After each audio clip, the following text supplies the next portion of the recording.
మూడేళ్ల క్రితం ఒక డేటింగ్ యాప్ ద్వారా పరిచయమైన 29 ఏళ్ల మౌనిక అనే యువతిని హత్య చేసి ఆమె శరీరాన్ని ముక్కలుగా చేసి ఫ్రిడ్జ్లో దాచిన ఘటన విశాఖ జిల్లా గాజువాకలో వెలుగులోకి వచ్చింది. నిందితుడు రవీంద్ర చెప్తున్న దాంట్లో నిజమెంత? డబ్బు వివాదంతోనే ఆమెను చంపాడా లేక మరో కారణం ఏమైనా ఉందా అనే కోణంలో దర్యాప్తు చేస్తున్నారు. డేటింగ్ యాప్ లో పరిచయమైన 29 ఏళ్ల మౌనిక అనే యువతిని హత్య చేసి ఆమె శరీరాన్ని ముక్కలు చేసి ఫ్రిడ్జ్ లో దాచిన ఘటన విశాఖ జిల్లా గాజువాకలో వెలుగులోకి వచ్చింది. పంజాబ్ నేషనల్ బ్యాంక్ లో ఉద్యోగం చేస్తున్న మౌనిక తూర్పు నౌకాదళంలో టెక్నీషియన్ గా పనిచేస్తున్న రవీంద్ర 3 ఏళ్ల క్రితం డేటింగ్ యాప్ లో పరిచయం ఏర్పడింది. ఇదే క్రమంలో నిందితుడు రవీంద్ర ఆదివారం మధ్యాహ్నం మౌనికను తన ఫ్లాట్ కి పిలిచాడు. అక్కడ ఇద్దరి మధ్య ఘర్షణ జరిగినట్లు తెలుస్తోంది. ఈ క్రమంలో మౌనికను క్రూరంగా నరికి చంపాడు. తర్వాత శరీర భాగాలను ముక్కలుగా చేసి 3 కవర్లలో పెట్టాడు. 2 కవర్లను ఫ్రిడ్జ్ లో ఉంచాడు. తల, ఫోన్ ను ధారపాలెంలో పెట్రోల్ పోసి తగలబెట్టాడు. ఏం చేయాలో తెలియక స్నేహితుడికి ఫోన్ చేసి విషయం చెప్పాడు. చేసింది పెద్ద నేరమని వెంటనే పోలీసులకు లొంగిపోమ్మని స్నేహితుడు సలహా ఇచ్చాడు. వెంటనే నిందితుడు గాజువాక పోలీస్ స్టేషన్ కు వెళ్లి సరెండర్ అయ్యాడు. జరిగిన విషయమంతా పోలీసులకు వివరించాడు. నిందితుడు చెప్పిన సమాచారంతో పోలీసులు అతడి ఇంటికి తీసుకువెళ్లి సీన్ రీకన్స్ట్రక్షన్ చేశారు. రవీంద్ర ఇంటిని పోలీసులు క్షుణ్ణంగా పరిశీలించగా ఎలాంటి రక్తపు మరకలు కనిపించలేదు. ఫ్రిడ్జ్ తెరిచి చూశారు. అందులోని కవర్లలో శరీర భాగాలను చూసి హత్యను నిర్ధారించుకున్నారు.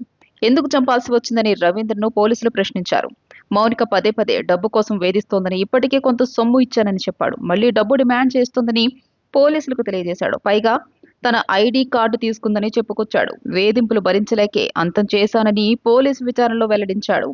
నిందితుడు ఆరోపణలను మౌనిక తండ్రి కొట్టిపారేశారు. మౌనిక పంజాబ్ నేషనల్ బ్యాంక్ లో కాంట్రాక్ట్ ఉద్యోగం చేస్తోందని, మధ్యలో ఈవెంట్లు సైతం నిర్వహించేదని చెబుతున్నారు.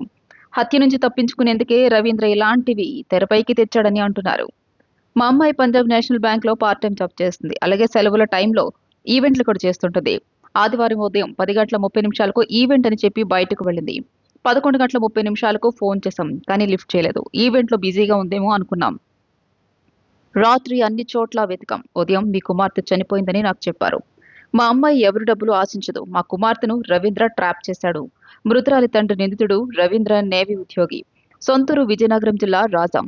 లాక్డౌన్ సమయంలో డేటింగ్ యాప్ లో మౌనిక పరిచయమైంది. తర్వాత మరో యువతిని రవీంద్ర పెళ్లి చేసుకున్నాడు. ఏడాది క్రితం ఎల్బీ నగర్ లోని కీర్తి ఎన్క్లేవ్ అపార్ట్మెంట్ లో ఫ్లాట్ అద్దెకు తీసుకుని కాపురం పెట్టాడు. నెలలు నిండడంతో భార్యను అత్తగారింటికి పంపించాడు. ఎలాగైనా మౌనికను అంతం చేయాలని నిర్ణయించుకున్న రవీంద్ర గాజువాక డీమార్ట్ లో ఆన్లైన్ లో కత్తులు కొన్నాడు. ఆదివారం మౌనికను ఇంటికి పిలిచాడు. ముందుగానే సిద్ధం చేసుకున్న పెద్ద కత్తితో హత్య చేశాడు. రక్తపు మరకలు కనిపించకుండా ఫినాయిల్తో తుడిచేశాడు. వాసన రాకుండా సెంటు కొట్టాడు. దర్యాప్తులో పోలీసులు ఇవన్నీ గుర్తించారు. రవీంద్ర ఎప్పుడూ సైలెంట్ గా తన పని తాను చేసుకునేవాడని, తమను పలకరించేవాడు కాదని అపార్ట్మెంట్ వాసులు చెబుతున్నారు. గాజువాక ఠాణా నుంచి అపార్ట్మెంట్ కు రవీంద్రను తీసుకెళ్లిన పోలీసులు సీన్ రీకన్స్ట్రక్షన్ చేశారు. ఈ సమయంలో యువతి బంధువులు రవీంద్రపై చేయి చేసుకున్నారు. మరోవైపు మౌనిక శరీర భాగాలను కేజీహెచ్ కు తరలించారు. రవీంద్రపై పలు సెక్షన్ల కింద కేసులు పెట్టిన పోలీసులు అతను చెబుతున్న దాంట్లో నిజమెంత? డబ్బు వివాదంతోనే ఆమెను చంపాడా లేక మరో కారణం ఏదైనా ఉందా అనే కోణాల్లో దర్యాప్తు చేస్తున్నారు. వీళ్ళకి 2021 నుంచి ఈ అమ్మాయికి ఈ రవీంద్రకి పరిచయం ఉంది. ఈ రవీంద్ర కావాలనే ఉద్దేశంతోనే డేటింగ్ యాప్ ద్వారా ఈ అమ్మాయిని పరిచయం చేసుకున్నారు. పరిచయం చేసుకుని 2021 నుంచి కూడా ఈ రిలేషన్షిప్ కంటిన్యూ అవుతా ఉంది. 2024 ఇతనికి పెళ్లి అయింది. పెళ్లి అయినప్పటికీ కూడా ఈ అమ్మాయితో మరి రిలేషన్షిప్ కంటిన్యూ చేశారు. మరి ఈ మధ్య ఆవిడ అతని వైఫ్ ప్రెగ్నెంట్ అవడం వలన డెలివరీ కోసంగా పుట్టింటికి వెళ్ళింది. ఆ నేపథ్యంలో ఇంకా అతను అమ్మాయిని పిలిపించుకోవడం, ఒక రిలేషన్ కంటిన్యూ చేయడం జరిగింది. అయితే వీళ్ళిద్దరి మధ్య చిన్న గొడవలు స్టార్ట్ అయినాయి. ఆ గొడవల్లో ఆ అమ్మాయిని ఏదో రకంగా చంపేయాలన్న ఉద్దేశంతో అతను నిర్ణయించుకున్నాడు. నిన్న ఆ ఉద్దేశంతోనే నిన్న అతను అమ్మాయిని ఇంటికి పిలిపించుకున్నాడు. అప్పుడు ఇది మన ఎల్బీ నగర్ లో, గాజువాక ఎల్బీ నగర్ లో కీర్తి ఎన్క్లేవ్ ఫ్లాట్ నంబర్ 102 దాంట్లో ఇతను ఉంటాడు. అతను ఒంటరిగా ఉంటున్నాడు ఇప్పుడు ప్రజెంట్. అమ్మాయిని పిలిపించుకొని పథకం ప్రకారంగా అమ్మాయితో గొడవ పెట్టుకొని అమ్మాయిని గొంతు పిసికేసాడు. అంటే చెప్పిన ప్రకారం ఏంటంటే ముక్కు నోరు మూసేసి సఫికేషన్ చేసి చంపేశాడు. చంపేసిన తర్వాత అతను ఈ డెడ్ బాడీని ఏ విధంగా డిస్పోజ్ చేయాలో అర్థం కాక దాన్ని కావాలనే ఉద్దేశంతో అతను ఒక కత్తి తీసుకొని ఆ బాడీని 3 ముక్కలు చేశాడు అనమాట. గొంతు, తల, చేతులు, మొండి అన్ని కూడా సెపరేట్ చేశాడు.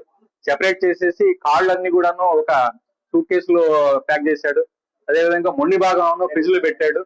ఈ తల, చేతుల్ని మరి అంటే 1 by 1 డిస్పోజ్ చేయాలన్న ఉద్దేశం అతని ఉద్దేశం. దాన్ని ఏం చేశాడంటే అతను బ్యాగ్ లో పెట్టుకొని మన ఈ అడివివరం రోడ్ లో ఒక నిర్జన ప్రదేశం ఉంది. ఆ ప్రదేశంలో పెట్రోల్ లో తగలబెట్టేసి మరలా వచ్చాడు. వీటిని కూడా డిస్పోజ్ చేయాలన్న ఉద్దేశంతో ఏం చేయాలో అర్థం కావట్లేదు. ఈ బాడీ ఎలా తయారు చేయాలి, ఎలా పంపించాలి, ఎలా డిస్పోజ్ చేయాలని చెప్పేసి.